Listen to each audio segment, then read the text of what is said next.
partido de rugby en Chile y no llegamos. El avión se perdió en los Andes y nos caímos en la montaña. Inmediatamente después del accidente quedamos 27 personas vivas. Hubo 18 que fallecieron. O sea que con el ejemplo, no es que no estaban, los que sabían se murieron. Y que era gente que no sabe, que nunca estuvo en una situación parecida.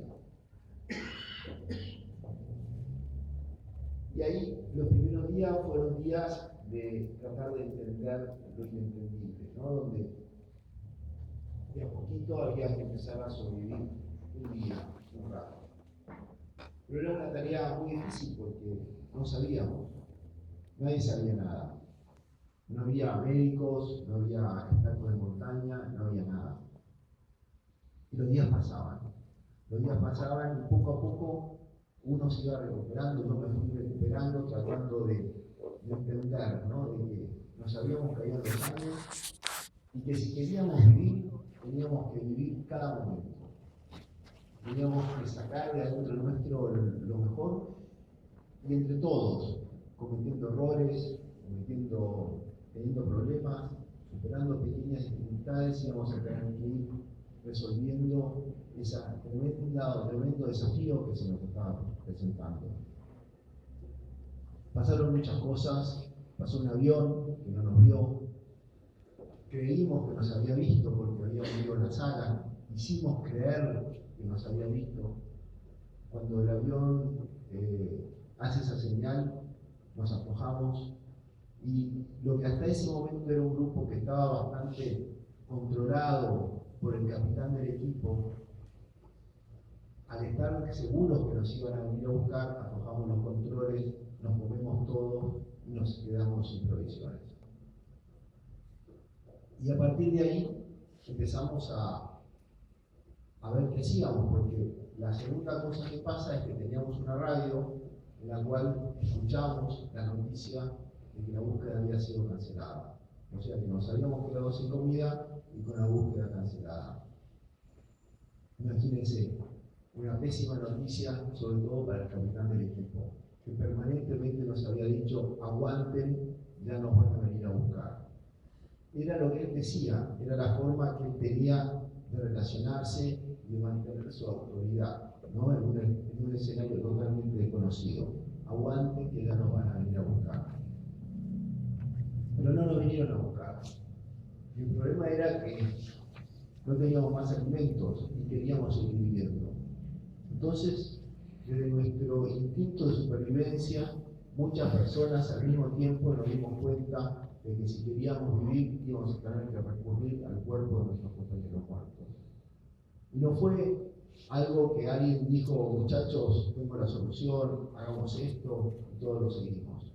Sino que fue algo que se planteó al grupo y lo empezamos a discutir.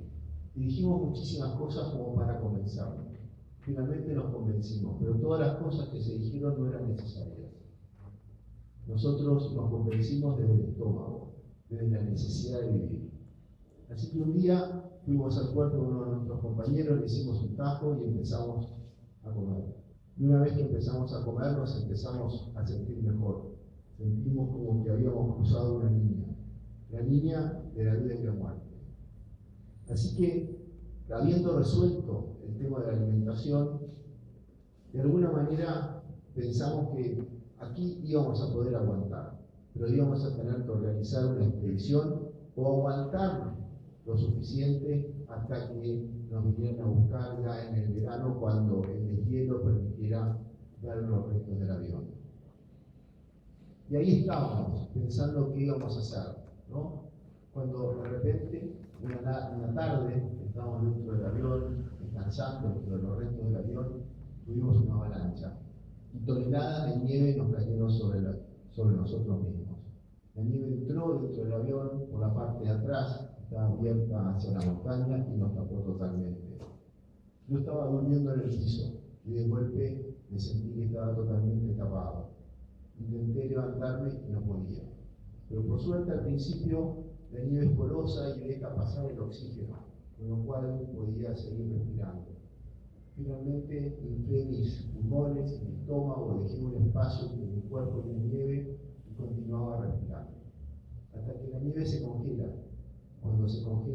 pasar el aire. Entonces me empecé a quedar dormido, me empecé a apreciar. Cuando ya estaba prácticamente ido, uno de mis compañeros me saca la nieve de la cara y de vuelta entra el oxígeno en mis pulmones y vuelve la gana de seguir luchando para vivir, la fuerza para seguir luchando para vivir. Así que me mantengo con vida un rato más hasta que finalmente me sacan primero la cabeza, después los hombros y finalmente puedo salir. Esos fueron los peores días que yo recuerdo. Me imagino que el accidente debe haber sido tremendo, pero de eso tengo dudas, tengo recuerdos brumosos. No puedo recordar, es parte de la protección que tengo, es parte de la protección que muchos de nosotros tenemos para haber soportado ese shock tan fuerte. Pero desde el momento de la luz me acuerdo absolutamente todo. Ese día murieron 8 personas más. Entre ellos murió el capitán del equipo, que había sido tan importante para el grupo, pero que últimamente con ese decir que tenía, que aguantemos, que ya nos iban a venir a buscar, se había transformado en un elemento de retardo del grupo. No nos estábamos permitiendo tomar las decisiones que teníamos que tomar, por lo que él nos estaba diciendo era que teníamos que aguantar. Así que, habiendo muerto él, pasamos a ser simplemente un grupo de pares, sin ninguna figura de autoridad. Y ahí fue donde distintas personas, desde sus fortalezas y debilidades relativas, dimos un paso al frente. Y dijimos, aquí hay que hacer algo, acá nos tenemos que hacer cargo de lo que está pasando. No podemos esperar, no nos van a venir a buscar, tenemos que mantenernos nosotros suficientemente fuertes, organizados, enfocados y organizar una expedición que nos saque. Así que empezamos a trabajar para armar esa expedición. Y todos trabajamos. Por un lado, claramente estaban los caminantes. Ellos eran los más fuertes, los que tenían la mayor determinación para irse. Los que querían irse. Sobre todo Fernando Parrado se quería ir.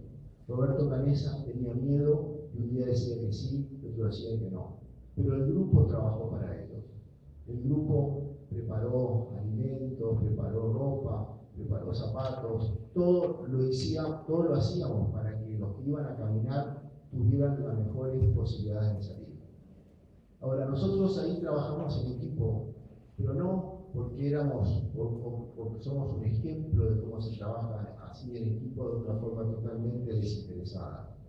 Nosotros trabajamos en equipo porque cada uno de nosotros quería sobrevivir. Y nos dimos cuenta que para cada uno pudiera sobrevivir teníamos que trabajar con los demás. Claramente teníamos ese objetivo que era preparar la expedición. Y todos nuestros esfuerzos se fueron enfocando en eso. Ahora, los días no pasaban sin conflictos. Permanentemente teníamos nuestras dificultades. Imagínense un grupo, en ese momento éramos 19 personas, después de la luz, que estuvo 70 días juntos. Ahí había problemas, había dificultades, había rivalidades, había luchas por el poder, había personas a las cuales se exponían, el grupo mismo las ponía en un rol y el grupo descargaba las tensiones sobre esa persona. Todo eso nos pasó a nosotros. Yo digo de que no solamente tuve que adaptarme para subir a la montaña, sino que tuve que adaptarme para sobrevivir a ese grupo tan difícil, tan complicado, de tanto trabajo, de tanto límite. Muchas veces, o una vez escuché a alguien que me decía que el ser humano evoluciona a través del conflicto. Bueno, nosotros no fue así. Nosotros en el límite del conflicto colaboramos. Colaboramos porque en definitiva fuimos solidarios en el límite, por más que durante el día teníamos nuestros trabajos, nuestras dificultades y nuestras peleas. Yo pasé mucho tiempo ahí mirándome mis costillas moverse al respirar, tomándome el pulso, dándome cuenta que estaba vivo. El gran trabajo ahí era estar vivo siempre y lo mejor posible, trabajando permanentemente para estar vivos un día más. rezábamos mucho, rezábamos, hasta incluso los no creyentes rezaban. Y todas las noches rezábamos un rosario que nos permitía dormir y amanecer al día siguiente, con un poco más de fuerza, sabiendo de que ese día también había que vivir. Y así pasaron 70 días. Los últimos 10 ya éramos menos porque habíamos perdido 3 compañeros más, y éramos menos porque Canessa y Parrado seguían caminando por la montaña. Cuando ellos se fueron, nosotros sentíamos como que eso se estaba acabando. Había olor a que no podíamos quedarnos mucho tiempo más. La nieve se estaba derritiendo, hacía un poco más de calor, ya estábamos muy débiles. Siempre pensamos de que teníamos un plan B. Lo más probable era que Canessa y Parrado cayeran en un precipicio, algo les pasara, no aparecieran. ¿Qué íbamos a hacer nosotros? ¿Cuál era nuestro plan B? La verdad es que no teníamos un plan B, estábamos jugados. Y cuando decíamos que teníamos un plan B, en realidad no lo estábamos preparando. No estábamos preparando alimentos, no habíamos elegido los caminantes. ¿Qué hubiese pasado si ellos no llegaban? La verdad es que no lo sé. Ahora, lo que sí es cierto es que desde el momento en que ellos se van a caminar y nos abandonan, nadie más murió en los Andes. El grupo se hizo fuerte, asumió de donde pudo mayor fuerza para mantenerse con vida, y nadie más se murió. Por lo cual, cuando Canessa y Parrado llegan finalmente a Chile y nos envían una cuadrilla de rescate, los 14 que estábamos vivos, cuando ellos se fueron a caminar, todavía seguíamos vivos. No hubiésemos durado mucho más. Roy Harley y Cochin Siarte pesaban menos de 40 kilos. Y ellos mismos dicen, ¿no?, de que no hubiesen llegado a la Navidad. Nosotros salimos entre el 22 y el 23 de diciembre. Yo salí el 22 de diciembre en el primer helicóptero que llegó. Cuando llegan los helicópteros, yo corro hacia él, y cuando me acerco una mano, me meto adentro. Y adentro encuentro a Fernando Parrado, que había guiado los helicópteros deshaciendo el camino que él y Roberto habían hecho. A mí, la historia de los Andes me emociona, pero sobre todo me emociona pensar en la caminata de Roberto y Nando caminando por los Andes. Esa es la parte que yo no hice. Esa es la parte que a mí me parece absolutamente heroica. A la salida de los Andes, yo me fui esa primera noche, fuimos a la ciudad de San Fernando, en Chile, donde pasamos la primera tarde, y al día siguiente me encontré con mi padre. Y lo que me dijo mi padre fue: perdoname, Pedro, te habíamos dado por muerto. Yo no entendí por qué me decía que me había dado por muerto, si nosotros nunca habíamos muerto. Nosotros siempre sentíamos que estábamos vivos, nunca pensamos que no íbamos a salir. No estábamos seguros si íbamos a salir o no, pero por lo menos teníamos la expectativa, la esperanza de que íbamos a poder salir. Después de los Andes, a los 3 meses, ingresé en la Universidad de Buenos Aires. Ingresé en la Universidad de Buenos Aires, volví a la Argentina a vivir con mis padres que vivían acá. Dejé a mi grupo de uruguayos que volvían a Uruguay, y yo me radiqué en Buenos Aires, en Martínez. Y durante 35 años, no hablé del tema, durante 35 años metí la montaña en la mochila, la dejé al costado e hice una vida normal. A los 3 meses ingresé a la Universidad de Buenos Aires, no dije nada, estudié, me recibí en Ciencias Económicas, y después hice una carrera empresaria razonable, en la cual tuve algunos muy buenos trabajos, y tuve mis éxitos y también tuve mis fracasos. Es decir, como todo el mundo, las carreras empresariales y profesionales totalmente exitosas no existen. Todo el mundo tiene subidas y bajadas, como en los Andes, como en las montañas. Después de haber hecho mi carrera empresarial, después de haber criado a mis hijos, después de haber hecho la vida normal en la cual nadie me decía nada, pese a que todo el mundo sabía que era yo, nadie me decía nada. Y nadie me decía nada porque respetaban mi silencio, no se animaban a hacerme preguntas. En algún momento me di cuenta de que a mí me había pasado algo particular y yo probablemente no le estaba dando demasiada atención. Y me pasaron algunas cosas.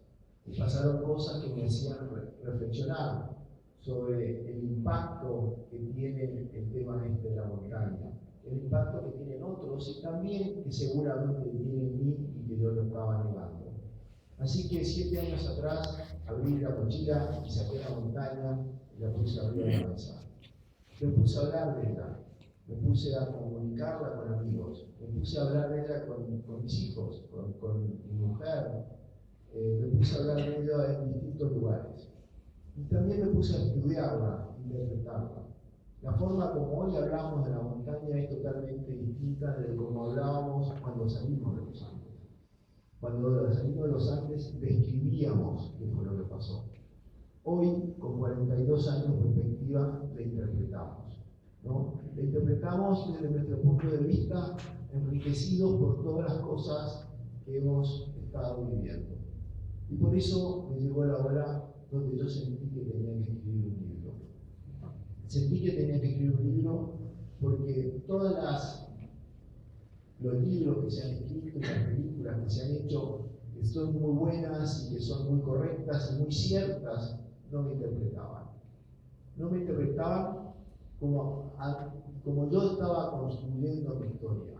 No me interpretaban lo que para mí tenía sentido. Lo que para mí tenía sentido era una historia de lucha, una historia de trabajo, una historia desmistificada. Desmistificada quiere decir humana, al alcance de los hombres, como cualquier otra historia, poniéndola cerca de lo que podría haber hecho cada uno de nosotros. Cada uno de nosotros, ustedes y nosotros, porque en definitiva somos todos seres humanos y todos parecidos. Y también yo estoy convencido de que lo que hicimos nosotros al final del día no es nada extraordinario, cualquiera de ustedes lo hubiera hecho, porque en definitiva somos todos humanos y parecidos. Una de las cosas que son importantes, y lo que decía Charlie hace un rato, es si de algo somos ejemplo nosotros es de resiliencia, es decir, de esa capacidad que tiene el ser humano de no romperse en los momentos más complicados y después volver a hacer una vida normal. Y eso lo hemos podido hacer. Hemos hecho una vida parecida a la que hubiésemos hecho si no nos caíamos en los Andes. Y eso hoy, de alguna manera, es nuestro principal orgullo. 42 años después, los 16 que salimos de los Andes, milagrosamente estamos todavía vivos y haciendo vidas parecidas a las que hubiésemos hecho si no nos caíamos en los Andes. Parecida, porque si no me hubiese caído en los Andes, obviamente no estaría acá contándole qué fue lo que pasó. Pero más o menos todos hemos tenido nuestros hijos y todos estamos más o menos viviendo parecido a lo que son nuestros hermanos, nuestros amigos, los que no se cayeron en los Andes, pero que tenían vidas parecidas a las nuestras. Por otra parte, yo creo que en definitiva todos somos sobrevivientes. A todos nos pasan cosas. A todos se nos muere un familiar, tenemos una enfermedad, todos tenemos nuestros valles y montañas en la vida. Yo estoy convencido de que la relación que yo tengo con mi evento de sobrevivencia no es distinta a la relación que cada uno de ustedes tiene con sus propios eventos de sobrevivencia. La mía es más conocida, es más pública, pero no por eso yo la vivo distinto. Si yo la viviera distinto, si yo creyera realmente de que lo nuestro es distinto, bueno, entonces yo no podría haber vivido la vida normal que he vivido, porque seguramente me hubiese pasado arriba de un árbol o pensando permanentemente con mi vida enfocada en la montaña, y no fue así. Hemos podido seguir caminando. Por eso, la resiliencia, la otra cara que tiene es que aprendemos poco, ¿no? Aprendemos poco de las cosas que nos pasan y eso está bien, ¿no? Hay que seguir caminando y a veces tropezamos varias veces con la misma piedra.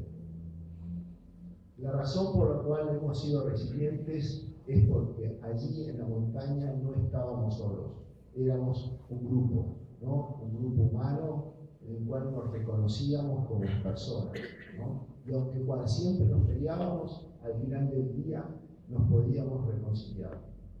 Y después, cuando salimos de la cordillera, a todos lados que vamos y contamos nuestra historia, la gente nos ha recibido con cariño, comprensión y afecto. Este mismo cariño y comprensión que siento en todos ustedes que con tanto silencio y atención me están escuchando. Así que bueno, muchas gracias por escucharme estas breves palabritas. Lo he hecho adrede para poder tener un espacio para conversar y contestar las preguntas que ustedes quieran. Gracias.